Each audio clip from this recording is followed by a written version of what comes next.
everybody. Welcome to Sonic Talk number 307, coming to you today live and direct, Wednesday the 3rd of April. I'm Nick Batt, editor of sonicstate.com, and my guests are, well, they're just here. I'll start, in fact, by introducing Mr. Richard Hilton from sunny America. I don't know if it is sunny. I can see sun streaming in, so I'm guessing it is. Richard Hilton, of course, mans the controls for Nile Rodgers' personal studio, and also plays in the travelling disco band Chic, where he has been. Have you been doing any disco in recently then, Rich? Oh, some here and there, yeah. Yeah, we've been... Well, since we spoke last, no. But this weekend we'll be going, and the following weekend we'll be going, and on and off for a while. There'll be gigs, yeah. There's going to be shows. Excellent. Glad to hear it. It's been a lot. I noticed there was a documentary about, or sort of rockumentary, I suppose, on Nile Rodgers. I haven't had a chance to watch it yet. It was on BBC, and but I did notice that you mentioned something about it. Did you get to make a cameo appearance in that anywhere? Yeah, I actually appear twice in it. Woo! Cool. But only as, in the background to the story. I'm not actually interviewed for it, nor did I need to be. So not a speaking part. No, but they got an amazing cast of people to talk about the history of this thing. They got all the right people, really. I'm looking forward to seeing that. I really am. So anyway, Rich, thank you very much for joining us. Now we'll go over to Mr. Mark Tinley over there in the east of England. Good afternoon. Hi, Mark. I seem to have lost my memory. I can't remember where anybody lives, so I'm sort of winging it a little bit. Yes, there we go. Bedfordshire, a small county just north of London. Anyway, Mark, thank you very much for joining us. Mark Tinley, of course, sound artist and creative thinker. In fact, also involved in the TV Mania project, which, if you were listening to the pre-recorded show last week, there was a very interesting interview with him and Anthony J. Rester. In fact, Mark, you've got some additional material to add to that, so I'm looking forward to getting that, hopefully. Absolutely, yeah. I've edited together a conversation I had with Nick Rhodes, which is a complete podcast in itself. And after I completed it, I then had a conversation with Warren Cucurullo. So now I don't know whether I should put the two together and make it into one very long, hour-long podcast, or maybe present them as two separate things. So I'll talk to you about that at the end. And maybe the if anybody in the chat room has any ideas. Well, that's fantastic. I'll tell you what. Next week I'm going to be Musik Messe, so an hour-long special would be certainly no problem at all. For that. Cool. Okay. Anyway, Mark, thank you very much for joining us. And finally, we come to Mr. David Spears, g4software.com, there in his sunny garret, surrounded by stacks of vintage equipment. Stuff. Yeah. How are you? I'm all right, thanks. I saw that documentary. It's very good. And I saw Richard making his cameo appearance. It was rehearsals, and you know what I'm like watching telly. Mostly it's like Tourette's with the Tron noises. Tron. And then, so, Louise is kind of expecting that, and then all of a sudden I go, Rich Hilton! So, the man who points at things in the street. You are what's the name of the character in Father Ted? Are you the kind of music technology version of that? Well, Father Jack. Father definitely. Jack. I'd take that as the best compliment anyone's ever paid me. Tell you what else I did go and see. I went to see Gaz.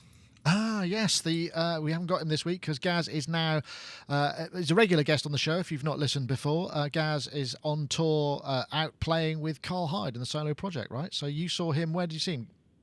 Warm-up gig at Brighton, and it was really, really good. I'll tell you what, it was like a techno reunion down there. There was the Hartnell Brothers, Future Sound of London guy. Who else was there? Richard Norris, who did a brilliant Goldfrapp remix. I think he used to be in the Grid. The Grid, ago. Yeah, that's right. So yeah, it was brilliant. It was a really nice, vibey evening in a nice little club down there, and the band were great. In fact, it was brilliant. I came away kind of on cloud nine. In fact, so much so that a homeless person asked me for some money in the street, and I gave him 20 quid. Wow, that must have been good. Then he fell over, and the police had to get called. And I was thinking, can I have my 20 quid? Shall I get my 20 quid? Nah.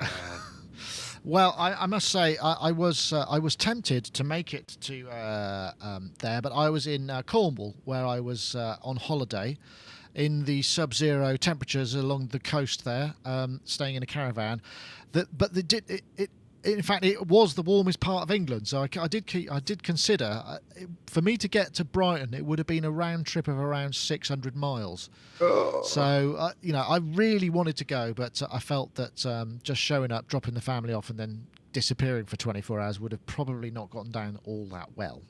It was really, really, really excellent, and I would thoroughly encourage everybody to go and see them. And obviously, I get money for saying that, but it was because obviously I told the story about helping put the band together, but there's always, as we all know, there's always occasions like that where I do get slightly nervous because things can blow up in your face, and people you think it's like when you're introduced to somebody at a party and they go, no, you two would really get on, and then you kind of go, so where do we go from here then? Yeah, so let's assume we do.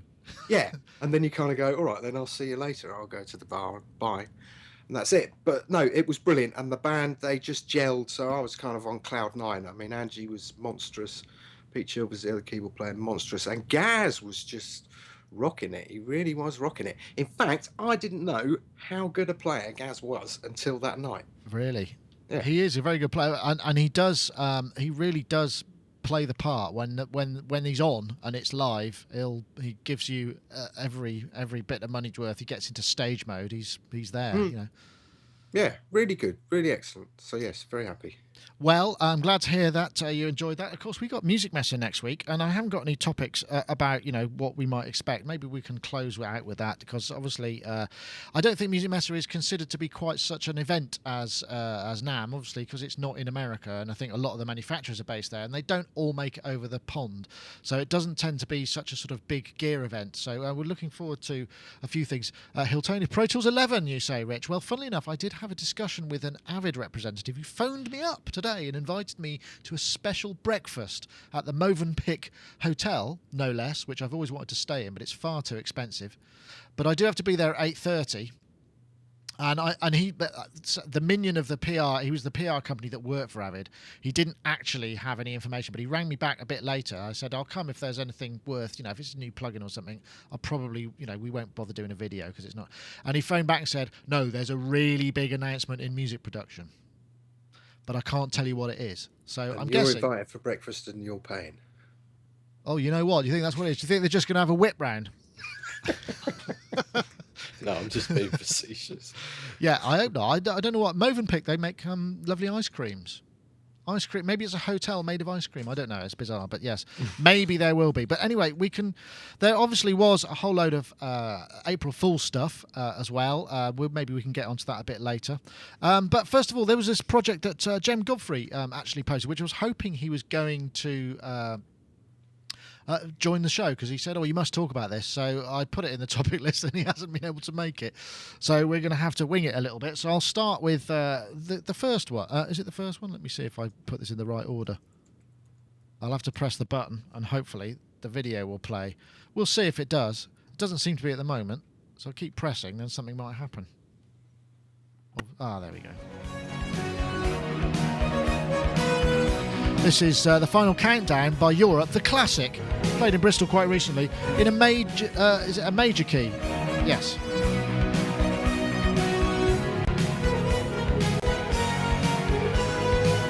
It's great when the vocal comes in, because then it really, it's quite an interesting concept. Here it comes. Oh, come on, get on with it. I could see that all my podcasting guests you can't see off camera all holding their heads in their hands and grimacing.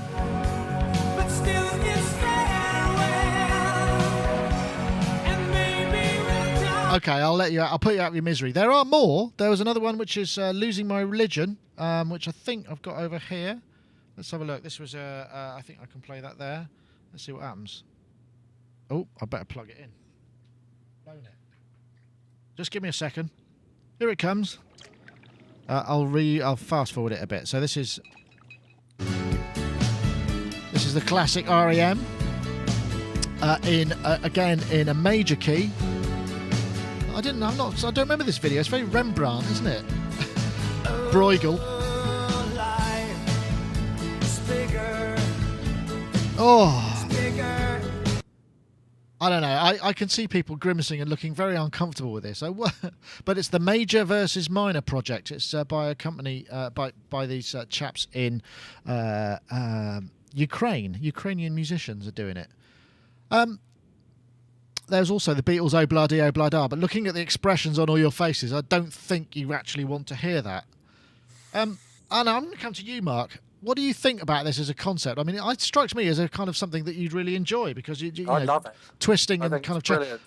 I'd heard the losing my religion one a while ago because my partner found it and she played it to me and said, "What do you think of this?" And I was like, "Whoa, what's happened to that? That sounds kind of weird." But I love it because it's good enough. It's done. Apart from the Beatles one is a bit glitchy, but it's done well enough that it sounds plausible. So when you listen to it, it puts you off kilter because you're so used to hearing it the other way. So I mean, I'm not a fan of Europe, I have to say. Oh, what are you doing? I'm sorry, I'm not doing it. Rich is coming on and offline. So yeah, we're back to normal service. I mean, I remember when Melodyned DNA came out, I kind of said that would be a really good use for it because it would be really interesting to play around with things. And did you watch The Voice this week, the UK Voice? Yes. Because I noticed whenever I watch that, I always cry. And I thought, God, I must be crying because it's so amazing that these talented people are coming on and like, isn't it amazing that they're plucking all this raw talent out from like, just, the masses and people and then some people who were really not what I would have sort of said was massively talented made me cry. And then what I've noticed is that the incidental music between they have the acts on, the they're backstory messing around bed with major and minor keys, and the musicians who do the incidental music for The Voice are very good at manipulating emotions and taking. Is that what it is? You're being forced to cry by the music bed of the backstory. So. Yeah, I mean, I think Ruth Brown last year was great, and I actually thought Leanne Mitchell deserved to win personally. But this is a UK TV show, where people audition to be on various celebrities' teams. will.i.am, Jessie J, Tom Jones, and some other bloke, I can't remember his name. But what happens? They come on, and they're not facing they're facing the audience, but the judges are not facing the singer, so they have to judge whether they want to get this person through purely on the sound of their voice.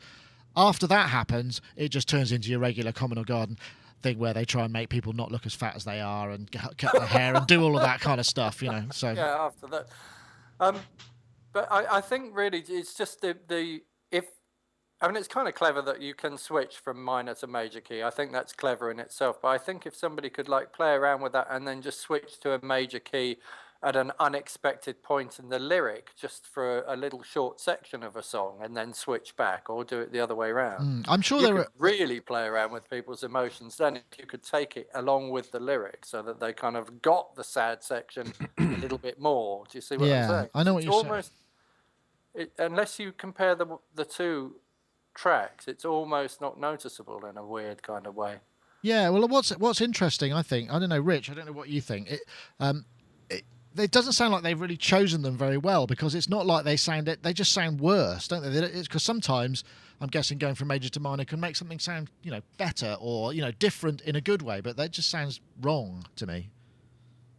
Well, yeah, when it comes in particular to switching major and minor on familiar material, I'd rather be in the dentist's chair. But I also have used Melodyned to reharmonize things that weren't specifically going from minor to major or major to minor, and also weren't familiar material, but work in progress where somebody had already recorded a sound and we decided, well, that's cool, but what if it played this voicing instead? Right. And so might change that. And that's fine. So if that's fine, then it's for me really down more to the major and minor and the familiarity thing. Yeah, it's what is very interesting is that just by what seems to be, changing that factor, it completely I mean, everything is completely different. It just has none of the kind of melodic hooks or anything, I mean, and I wonder, going from major to minor, is it not, do you not have choices whether to go up or down?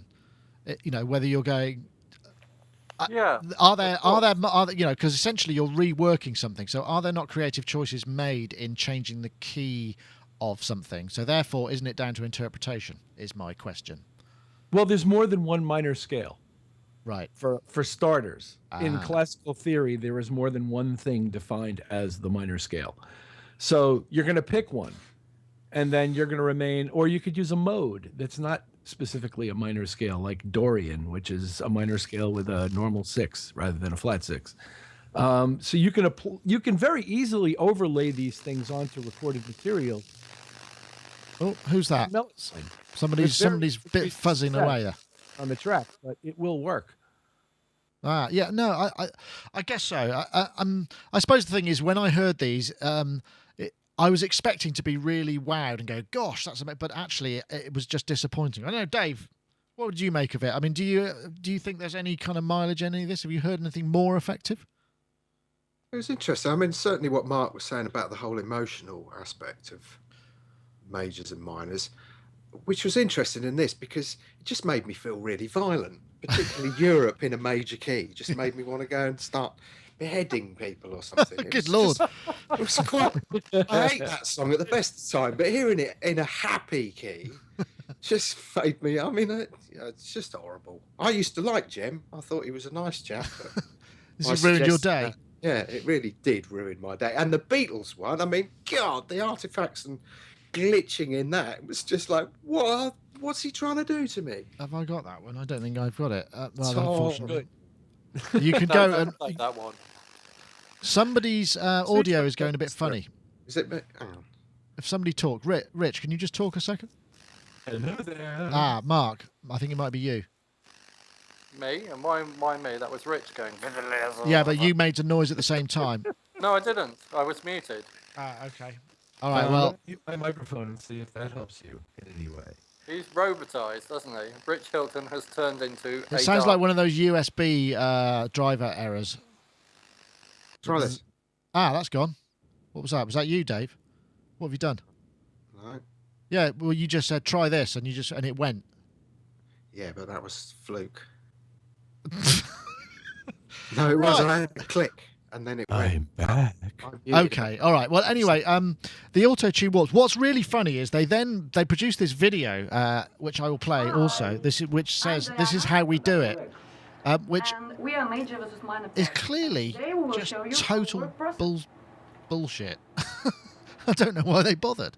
It's not. So this is how they say they do it. First they model it. They kind of play it out, orchestrate it, and think about how they've been doing. How they should do it. And then I'll fast forward it a bit because it's quite dull. So that's Godfather, Hey Jude, all these other things. Final Countdown, all of that. And then apparently they recreate all of this stuff and re-sing it. And here she goes. This is apparently her re-singing it, where actually it looks very badly mimed to me. You and me, we used to be together every day together, always. I quite like this version, actually. I really feel. Anyway, so that was the idea. So now they say they recreate everything, which is, I mean, it can't be true because that's not her. I recognise all of the inflections in the voice there. I just wonder what was the point of doing that? Because it didn't really make any sense to me to go into all that trouble to making that video.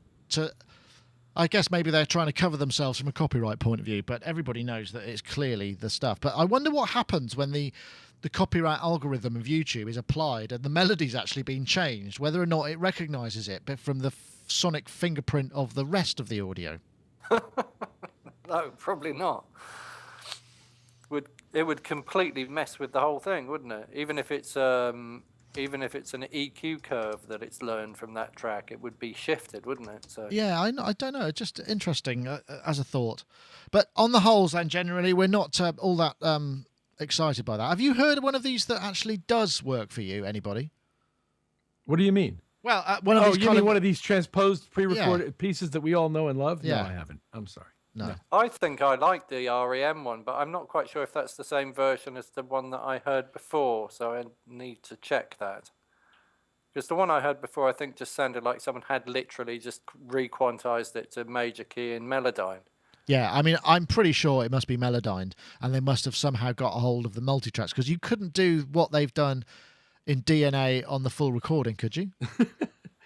Yeah, you probably could. It depends how much is going Yeah. on. If there's a load Yeah, going yeah. on, you probably couldn't. But in that song, I reckon you probably could. You think so? Oh, interesting. I mean, Rich, you use that in creative sense. Do you think that's possible? I mean, because doesn't it depend on things like the reverb and the stuff surrounding the particular line, or Within a certain tolerance, it can all be sort of done, but you'd have to be willing to accept a lot of artifacts, and apparently some of them have a lot of artifacts. Yeah.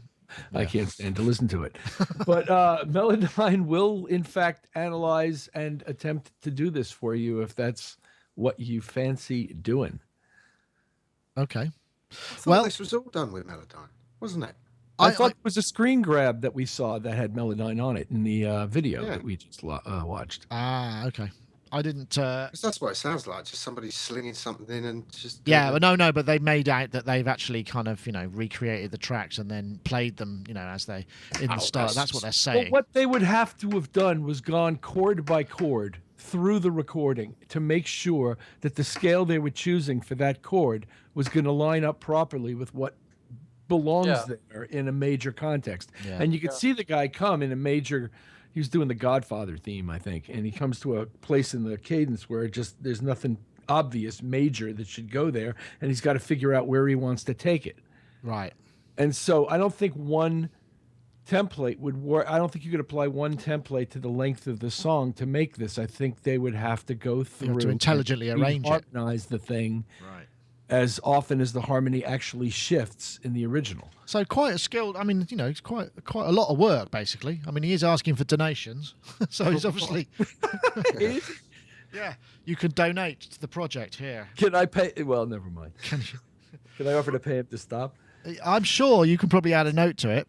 How much to stop? Here's something. How much to stop? Yeah, this You is could start on an online petition. If Oleg. I could make him more money getting him to stop, how would that work? Oleg Berg. Yeah, is the .com is where you need to go. Please, I ask dear Oleg to forgive me. Because I know, or as Craig Ferguson says on TV, I welcome your letters. You know what Cyber I beggar. think? Sorry, go I think that we should. He should be commissioned to do wrong key versions of all the songs that they won't allow in Spotify. So anybody who refuses to go in Spotify could have their song manipulated, and then you put that version in Spotify, and then that would increase that. But not in. Why am I saying that? I don't know. It feels like you're being punished. So you want to punish the musicians who don't want to have their stuff given away for free. That seems a bit harsh, Mark. Yes, I've just realised that actually, no, I don't like Spotify because they don't give me very much money. Very little being nothing. Forgotten that part. Yeah. I like as a user, I love Spotify. As an end user, I can go there and hear anything I want to, apart Almost. from Led Zeppelin. So can't you? I bet. yeah, there's a whole bunch I of things don't- you maybe can't. they're on there now, but they weren't on No, there. there's a whole bunch of things you don't get on there. Right. Well, let's have a look. There's another kind of really freaky story. Actually, this one was. Let me see if I've got the photo there. There we go. And this is the. If I go here, this is the story from the SAE Institute, Adelaide School of Audio Engineering. I think that is on Facebook. And this is a picture of the Anechoic chamber in Minneapolis Orefield Labs. They've created one, and you see these occasionally. They sort of use them in films and what have you as kind of unusual spots. But this one seems to be have had a little bit of extra press. Apparently, they've been putting people in there for 30 minutes into the chamber, and what actually happens is. Usually there's a background noise of around about minus 30 dB of just sort of general ambient noise in kind of everyday life. Obviously that goes up and down depending on where you are. But in there it's minus 9, which means all you can hear is the inner workings of your own body.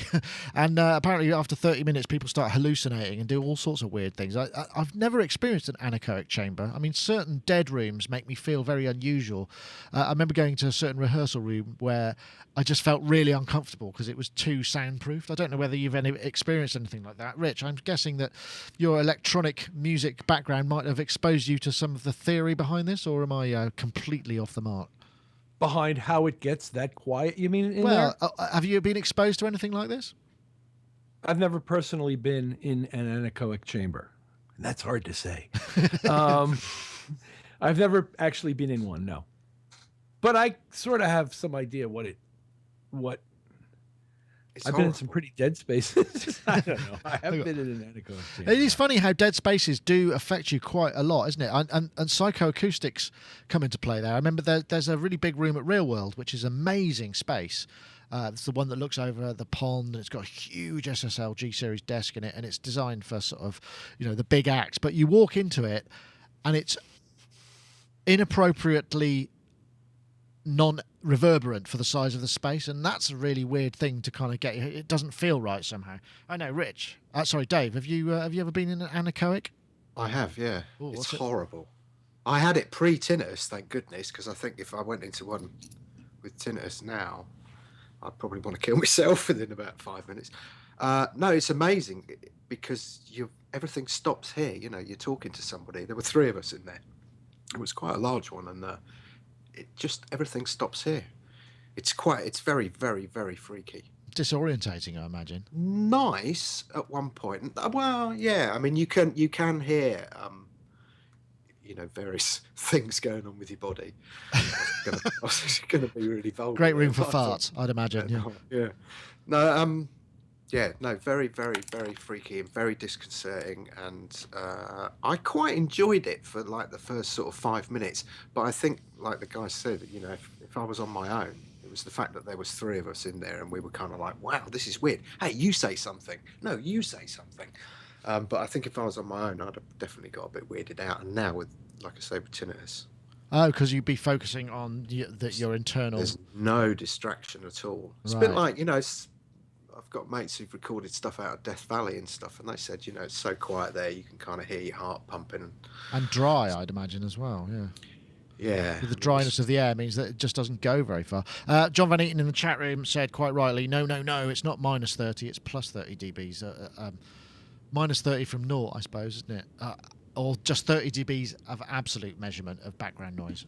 Minus 9 is... I don't know what minus 9 is, kind of negative integer in terms of that measurement, is just no reflections, nothing. You must just be...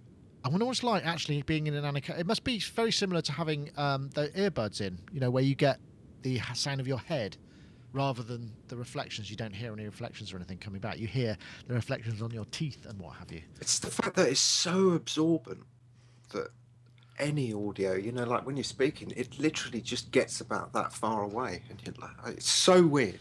So weird. I'd recommend it. Actually, it should be therapy for anyone who's turning. It's so absorbent. They should maybe mazes. a great place to spill a cup of coffee.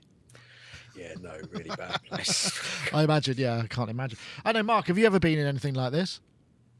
Well, I notice things about sound all the time. And one of the things I've noticed is in most studios, you have a double lock kind of door going into your live room from your control room, right?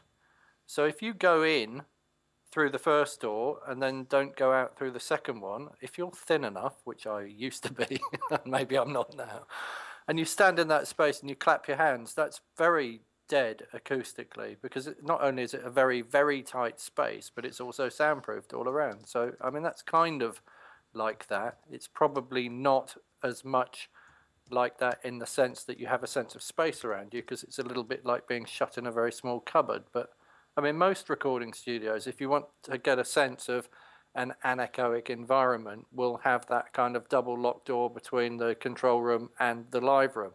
And if you go in there and close both the doors, you get something of that happening in there. Sometimes it's hard to close the doors because it's also an airlock in there. Don't stay in there too long or you'll die. Oh, no. Donkey Capers in the chat room has said 0 dBA is the limit of hearing, 30 dBA is 1,000 times the power, and minus 9 dBA is 1/8 the power. So I'm guessing they must be talking minus 9 dBA. So that's, I guess that's absolute. I don't know. I'm not too up on the what measurements. I'd love to go in one for more than half an hour to see if that claim's true, because it doesn't sound true to me. It doesn't sound like if I was in there for half an hour I'd start hallucinating. I really don't believe I would. I think I'd just be really. Has anyone ever been in one of those? Wasn't there a big phase of sensory deprivation flotation tanks do I've with? done that. Is that a similar thing? Well, I floated around in salt, and like when you've been on tour for like a couple of years and your arse itches. You've got that kind of like gig butt thing. I think the roadies call it, don't they? And it's only cured by a very, very strong brand of mentholated foot powder, if I remember rightly. But anyway, I went in a deprivation tank when I had that.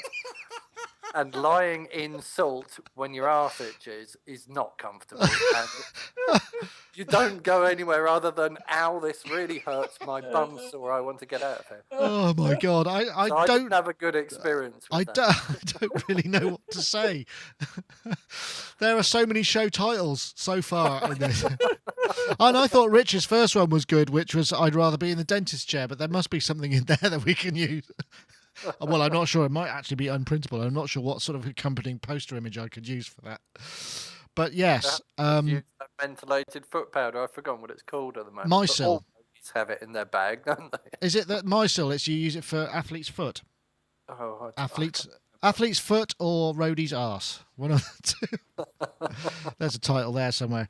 Crikey. Thank you, Mark. That was astonishingly...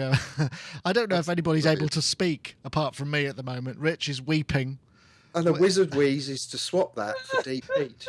Deep heat.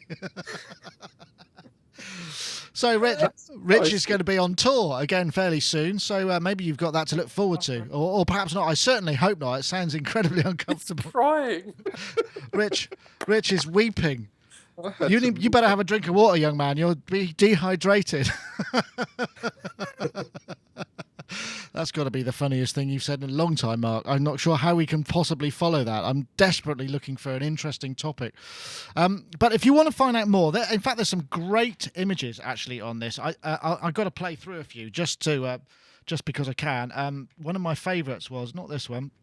There's a where is it? This is what happened to somebody on tour. That's somebody wrapped up in gaffer tape. Important answers for sound engineers. That's quite a good T-shirt to wear.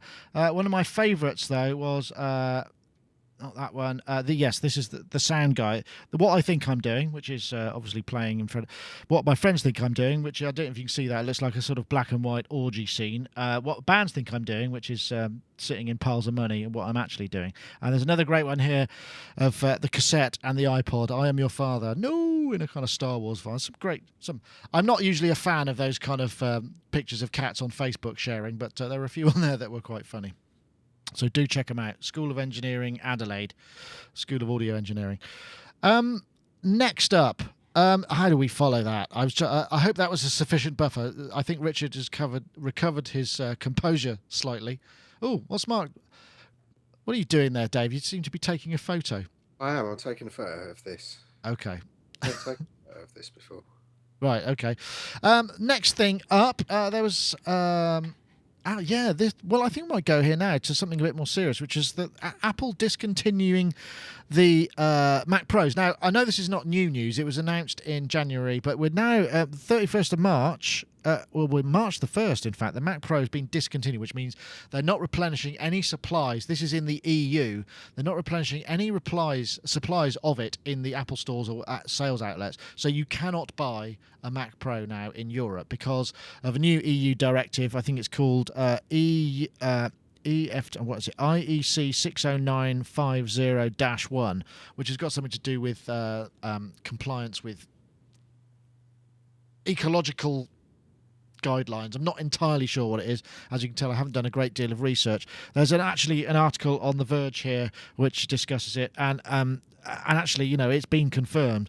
They can confirm the Mac Pro has now been discontinued. Given the plans for a Mac Pro to refresh later this year, perhaps they're just doing this until they actually make a new one, and something that will be compliant with EU, because obviously, large companies like this, they want to make something that you can sell in every country without modifying for each territory, because that'd be a nightmare of construction.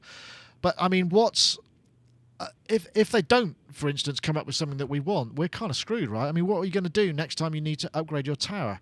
Rich, this must be a very real kind of concern for you at times, because obviously you've got, you're running a commercial kind of scenario. What happens if your Mac Pro dies and you need to upgrade? What are we? Is it trouble, or do you think they'll just solve it? No, not anymore. Now that I can buy a Of course, you can buy top-end iMac and a Magma Thunderbolt chassis and pop my cards in it and run both Avid and UA-approved configurations. Have you seen that working? Physically, no. Okay. But I have no doubt that it will. No, that's an interesting point. They are jolly pricey, those Magma units, aren't they? I mean, it's like... well, it's... I mean, as compared to the previous $2,000 box of air, this thing is only like a $1,000 box of air. Yeah, you can get the 1-slot one and the 3-slot one. Yeah, if you want a 1-slot one, it's cheaper still. But the 3-slot one, which is the one I get, is, I think, somewhere between $800 and $1,000. I suppose that's a good point. I mean, maybe multiple monitors. I don't know what the Thunderbolt bus Why is. do I need multiple monitors? I'm looking at a 27 right now, and it's like 12 inches from my nose. No wonder you're so well lit. Well, yeah, no, that's a good point. I suppose so. I mean, I guess I'm just of the sort of... I like having drives internal. I like having stuff internally to a computer. I suppose it really is not an issue. I don't know, Dave, as a developer, are there any kind of ramifications for you? Because you are in Europe, so if yours dies and you can't find one in any of the stores, what are you going to do? I don't know. It's going to be interesting to see. I mean, I've noticed that actually eBay over here, if you want to pick up an 8-core Mac on that, first of all, they go quickly and they are going for good money, big money now. Yeah. There was a point where mine was looking like it was dying at one point, and I did a little bit of a trawl and just kept an eye on a few prices, and it was like, whoa. But there is supposed to be something. It may not be a Mac Pro, but there may be something, mightn't there? Anyway, I just quite like to cry the racism card myself. That would be quite good, wouldn't it? Well, it's more of a sort of continentalism. Yeah, exactly. So, Apple, how are you going to answer that? No, I don't know. I mean, by all accounts, the latest iMac, whatever, is more powerful than my 8-core Mac. So I guess there'll be a time where I have to make that kind of decision. Yeah, I mean, the laptop this is running on is it's an i7, and it's more powerful than it runs projects that I have trouble editing on the main Mac, which is an 8-core 2.4. This is I don't know what it is, a 2.4 i7, and it just it can deal with it better. I think the one thing that worries me about the iMac stuff is the heat and stuff. In fact, we bought my daughter one very, very recently, and it doesn't half build up a lot of heat. When she's really gunning it on video editing and got a load of stuff open, the heat generation's pretty massive. I think at least with the towers you get, because there's loads of holes in it, you kind of get that fool's paradise that you're thinking, oh, it's cool. Well, it's generating loads of heat, but it's just dissipating it. I suppose with the iMac, it's just outputting it via the back. I mean, Rich, you've got an iMac back there. Yeah, I noticed you were just fondling the top of the thing is like sort of a heatsink in a funny sort of way. It does radiate heat off the top of the unit. So you can't put that nylon gonk thing that you would like to stick on top of your computers there because it might melt. Nylon gonk? Yeah, that's obviously UK. The kind of little fluffy toy or whatever that you might have stuck to the top of your screen just as a sort of little personalised moment. I see. Might start to give off kind of cyanide fumes. Yes, there goes Tigger up in flames. It is a serious issue because you're right, actually, Dave. I mean, because I've been looking, occasionally I keep an eye out for Mac Pros on eBay because, I mean, we bought this one. We bought this one kind of, several years ago. It's, it's a 2010. It was already old when we bought it and it's been fine. But, it's still got Macs like this are still really quite expensive. I could sell it for what we bought it for and I've had it for 3 years. Yeah, no, it's pretty much the same here.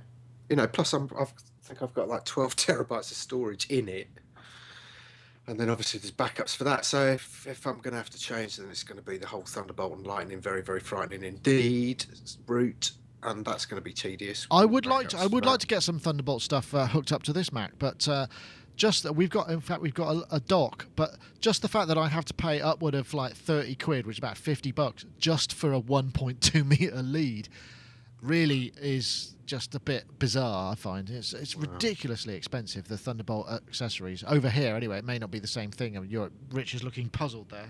Is it cheaper? Well, it's a $30 cable. Apparently, it's more than just wire, and it's a powered cable. There's actual processors at each end and stuff. There's this. It's not as simple as a normal like piece of wire, coated wire. Right. Yeah, in there. That's at least as it's been explained to me. Now, does it justify a 1 meter cable for $30? Nah, I don't know. It's getting into that sort of hi-fi sort of buff territory, isn't it? Yeah. But I will say that last summer I was running a small session in Pro Tools and recording at the same time off of my SSD-driven MacBook Air connected to a Thunderbolt LaCie drive, which is in fact a RAID drive, and all was working very nicely. Ah, excellent. Now, I didn't open a track, a session with 64 voices playing and tons of plugins going, and I didn't try to break it because I promise you, if I tried to break it, I would. But it did work for what I needed it to do quite well. Okay. I know, Mark, you must be in a similar situation, because obviously you like me, is generally sort of buying pre-loved Macintoshes because they're generally cheaper. But I mean, this is not going to be the case when it comes to a desktop. Have you got a desktop machine still? I bought an iMac. No, I didn't. I sold the iMac and I bought a Mac Mini. Which I looked at all the benchmark specs and I looked at Geekbench scores and everything, and it said 10,000 or something, and I thought that's 3 times as fast as the iMac that I've got, so it should be able to run everything. And I stuck 16 gigabytes of RAM in it, and it's got a 1 terabyte drive, and it's not very fast. It's slow. Yeah, I don't think the Mac Minis are. Benchmarks don't tell you what's really going on, because I think when it's shifting the graphics around, then that's actually eating into the processor, because it's got a sort of an onboard GPU, something or another Intel 4000 graphic processor, which uses the same RAM as the machine itself, and then I think it steals processing cycles or something. So something doesn't do what the benchmark says it should do. But it's as good as my old iMac was. But I don't think that if given the choice now, I've got those two things to compare. I would say maybe the iMac is, because that has a separate graphic processor, a proper separate dedicated graphic card, doesn't it? Yeah. So maybe that's a different, the new iMacs are probably a different kettle of fish. But I mean, what's wrong with Hackintosh as well? I mean, I've never run one of these. I would like to try it at some point if I had, but I'd have to buy, you have to buy the hardware that is compatible with it. And you're just are you not going to end up in a bunch of, just a hell with, spending time? Before I bought the Mac Mini, there was a guy on eBay who was going to help me build the machine, and it would have been quite sizably powerful. I suppose the reason to not do it is that every time you go to upgrade, you need to have expert advice on how to upgrade anything if you're going down the Hackintosh route, because and you're giving up any kind of support ever. Yeah, sure, but I don't think I've ever had any support ever from Apple anyway. But to be honest, from them or from anybody. In other words, it's just that some people don't want to do that. Yeah, no, I totally agree. I mean, it's just that, we could build. I guess you can build something that's got a whole bunch of grunt in it, for for a reasonable price, and see. But I don't know whether it's worth the hassle. I don't think in our case it would be if I was wrestling with it all the time. There's some people don't want to do that. I'm obviously one of them, because I'd rather buy something that's just totally supported by Apple, and when I click software update, it just does it all, and I don't have to ever think about, if I do this, it might break a driver, and I'm perfectly capable of building the machine myself and making it work and making it do all those things. But do I want to spend hours and hours and hours doing that, or do I want to spend hours making music? And I suppose there comes a point where you just, I've kind of bitten the bullet and gone with the slightly less spec machine, and it's capable of running most of my sessions anyway. So yeah, well, the only reason I'm asking is, I'm at the situation where our main edit machine is starting to display weird behavior, and there's obviously a drive going down, and I'm at that point where it's been too long since I've cloned the entire drive, which is the boot camp and the Mac partition. So if I do it now, I'll copy all the errors with it. So I'm kind of like, I don't know what to do. I've got whether to go to my the drive that I'm using and update from there, or whether just to rebuild from scratch. But that's right now coming into Messe. I don't have a day and a half to spend doing that before we go, and I need to use the machine. So it's kind of I don't know. What would you do? Some advice. Would you rebuild? Describe that to me again with boot camp. Well, basically, I've got two. I've got two partitions. I've got the boot camp partition and I've got the Mac partition. The boot camp partition runs our video editing and has all of that kind of stuff on it, and then so it's one physical device that I think is causing problems. It's not displaying any errors, but it's behaving weirdly. There are corrupted files. Clearly there's things going wrong. And on the Mac side, it's behaving weirdly as well. So it all points to something up with the physical drive that's not being reported as an error, but it's starting to show signs of there is something going on. So I'm thinking, well, I should rebuild, or should I just clone it to another drive, or should I rebuild the whole system, which means the boot camp side and the I don't know if you can back up the boot camp side. You can make disk images. Yeah, you can. You can make disk images. Okay. Yeah. Well, then obviously the backup method of your choice for both halves of the thing, and replace the drive. Yeah. I would probably use Time Machine for the Apple side, and then put in a fresh OS and lay everything else back in, user accounts, apps, and everything else over a fresh OS install. Right. So transfer them using the yeah. I'd use Time Machine because that way, when you could use their, you could do it in other ways, but that way you can use their migration assistant on the way back in. Yeah. Just get one machine for each job, says Guga. Thank you. That's very helpful. Oh, you could do that. I could, yeah, but that would require another couple of thousand. But he's got to carry them both. Well, I've also got to buy them. So yeah, that's not quite so an attractive proposition. I'd go back to a point when you knew that it was working, and just clone that drive onto another drive and just work on that drive, and then just maybe do carbon copy cloner and well, yeah, but I can't. You can't roll. I can't roll back on the Mac side. I don't have a versioning system in place for iterations of software. It doesn't work in the same way as system restore points for the Mac. I haven't got a time machine backup of it. That's not the way I work. I clone the entire device some time ago, and stuff has happened since then. That probably need to. Yeah. But yeah, I've just got to find the time to deal with it, really. I think that's the thing. Anyway, thank you. But if you clone the entire device to another drive, can't you work off that drive? If that was working then, just restore that drive to a new drive, keep the broken drive to one side, and then bring stuff in from the broken drive that you need and get the machine back working again. Yes, I can try that. What I want is a button to press, really, that'll fix everything. I don't have to do any work. But sadly, I've not prepared myself for that particular... You need a young man to help you, I think. Yeah, that's probably more likely. For you. Thank you very much. A reliable young man. A reliable young fellow, yes, that's exactly what I need. Anyway, thanks for the help. There are that sort of slight digression there. What else is there? There's a crop of April Fools. Anyone see any good April Fools? We did quite a good one. I was quite pleased with it. Which I'll have to. Didn't see that. Yeah, one. that No. was funny. That was very silly. Did you not see? Oh boy, where's that gone? I think I just closed. Oh man, what's happened? Hold on. I just switched desktops. How do I actually thought Antari's thing that Andy Hildebrand did was pretty clever. He did a nice one. Rich, how do you switch desktops in real time with people who can't play in the pocket and something like that?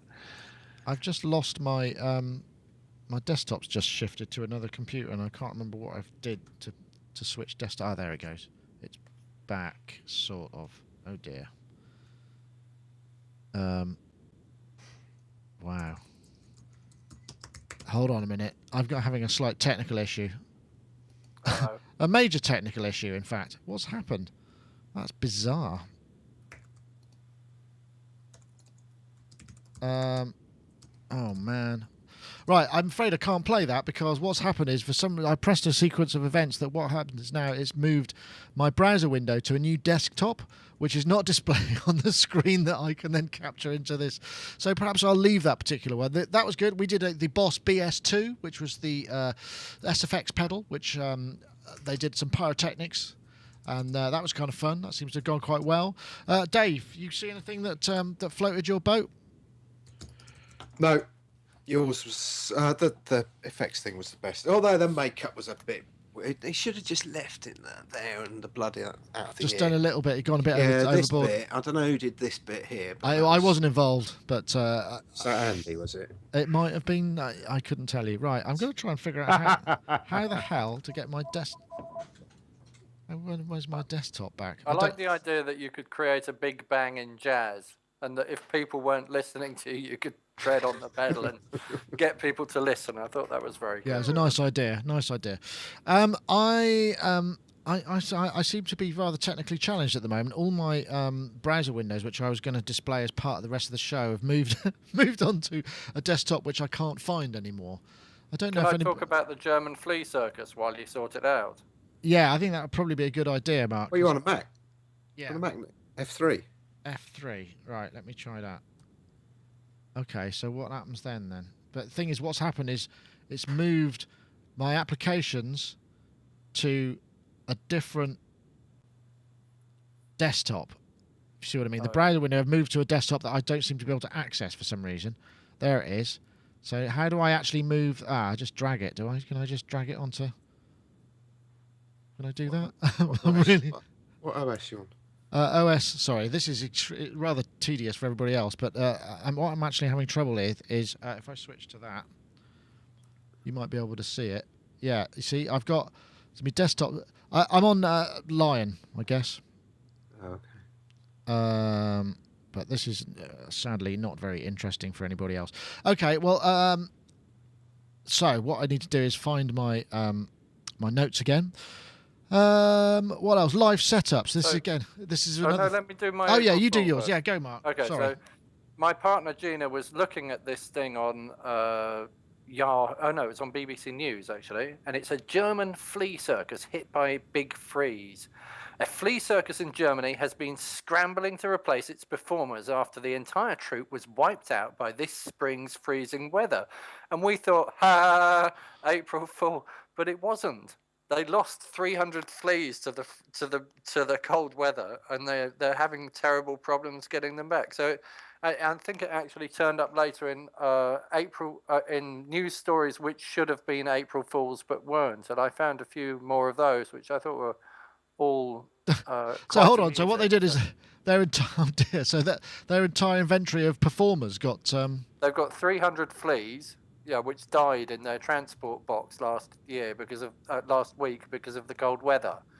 So the whole troupe of the Flea Circus has been wiped out, and it just sounds like it should be an April Fool. It just sounds so silly. And it came out on April Fool's Day, this news article on the BBC, and I thought it was a joke, or Gina thought it was a joke and showed it to me, and we thought it was terribly funny, and then we sort of discovered that it wasn't a joke. Disco Flea Circus. Nice comment there, Rich. I know what's happened. My browser has gone into full screen mode. How do I go out of full screen mode? F11 usually, isn't it? Okay, let me try that. Yeah, that's not having it. I must have done something. I accidentally pressed some keys, and I don't know what I've done. I'm completely flummoxed. I think probably the best thing to do in that case is probably to draw the show to an end, because I can't actually get to my notes or anything. They're on a desktop, which means that when I move it, I can't see what's going on for me to edit and run the show, if that makes any sense. So it's really. Asio had said call support. Call support, yeah. Actually, there you go. That's one of the. That's one of the. A young man. I need a young man to sort it out. Can someone come in and fix this, please? So, want to say thank you very much to everybody for joining. It's been fun as ever. If a little free form on my part, I do apologise for that. Next week there will be no live show because we're going to Musik Messe. Actually, that's something that we could possibly do. We're going to Musik Messe next week. Is there anything that anybody's expecting to see at Musik Messe? We've discussed the possibility of Pro Tools 11, obviously. Anybody heard any other rumours? I did see. I posted a a news story earlier, which was there was a big sort of Roland, we're back. I don't really understand what it was. It looked like some sort of a Ranger keyboard, so I'm not sure if it's in the synthesizer market. Dave, you heard any rumours? You've always got your finger on the pulse. No, sorry. I've been hard at work. Head down, so I haven't really paid any attention to anything. Oh, curses. What about Not you? even April Fools. What about you, Rich? Anything you've heard or would like to see, perhaps? Haven't heard a thing. And the thing I said about Pro Tools earlier was complete and utter speculation founded in nothing. I honestly don't have any clue what's coming except what we all figure must be happening at some point in the future, which is a new version of Pro Tools, a new version of Logic, or Apple just finally throws in the towel and says, no, we've had it. People will continue to put out new versions. Yes. Ed says something about a new Nord synth, hopefully. Nord synth? Okay, well, That's great. a possibility. Oh, yeah, it's a 4, isn't it? Yeah. They're all the rage these days, the Swedes up there. They're doing a great job with those keyboards. And use them a lot. Are they starting to show up on because in Europe and on UK TV and festival gigs, that's what everybody uses for electromechanical. You see it all the time now, these red keyboards, and they sound great, and people love using them. Yeah. Oh, I'll tell you, because we did the VR09, which was an interesting surprise, which is kind of lower. It's not the similar concept. They're trying to go for that kind of Nord thing. It's not as built in the same kind of way. It's not as indestructible. It actually sounded pretty good. The organs weren't bad on it at all. I was quite impressed with that, and I think it's about 700 quid. Not terribly exciting as a sort of headline pitch, but if you get a chance, try one out. It's like, or check out our product presentation, because it was better than I expected. Which is, I know that's damning with faint praise, but actually, it's worth a listen, definitely.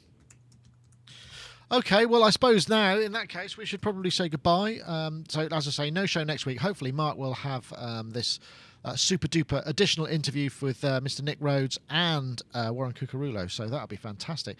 I look forward to that, so hopefully we'll get that in. And then the week after, we'll be back, and we hope to have a new sponsor in place with regular giveaways. I'll say no more, but you can look forward to that, so hopefully there will. We're just trying to figure out how best to do it, whether to do it with Facebook and retweeting and how we get all of that to work. So we'll see, but I want to say thank you very much. So we'll go to you, Rich. Thank you for joining us. I hope you have a fruitful day in your endeavours, whatever it is that you're doing today. You in the studio to wax a hottie, as they say? Yes, and after that, we're going to work on some music. Boom. Ding. Excellent. Well, thanks very much for joining us, Rich. A pleasure as always. Good to have you back, and look forward to speaking to you again in the not too distant future. And we'll go to Mark Tinley right there, over there in Bedfordshire. Thank you very much. You're very welcome. Thanks for joining us. Altonius. There you are. You're not anymore. Now you're good old Mark Tinley. Thank you very much for joining us. My personality and character was transient, but this is getting a bit much. So, yeah, thank you very much for joining us. A pleasure. And thanks very much for doing that interview last week and the forthcoming ones. Really do appreciate it. That's great. Looking forward. I hope the project is going well and you're racking up. Can I talk about another project? Huge sales. Well, why not? Okay, this one requires huge sales because I need to sell lots of copies of it so I can go and buy more sweets. I've done a record with a young autistic lady who's diagnosed with Asperger's called Robin Stewart, and we've done a track together, and our band is called Array, Array, and you can buy our tune on iTunes, and we released it yesterday on April the 2nd for World Autism Awareness Day. So that was rather fun doing, and I think I'm going to do an album with her as well, so we should look forward to that, can't you? Yes, definitely. Thank you very much. Well, we'll post some links in the show notes. If you send that in, I'll put something in there. Or as soon as you've got something we can look at, we'll be very happy to plug it for you. Okay, and also thank you very much to Dave Spears over there in Synth World. I'm guessing. I hope this short break from your daily toil has been a light relief, and you'll probably have to go back to it now, no doubt. Whatever it is that you are doing. Something like that.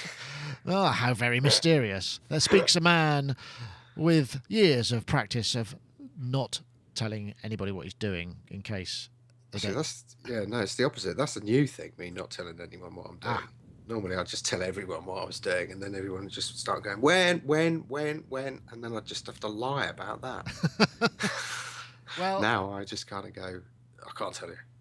Dave Spears, Thank you very much. It's been a pleasure as ever. Oh, look, there's two of me there.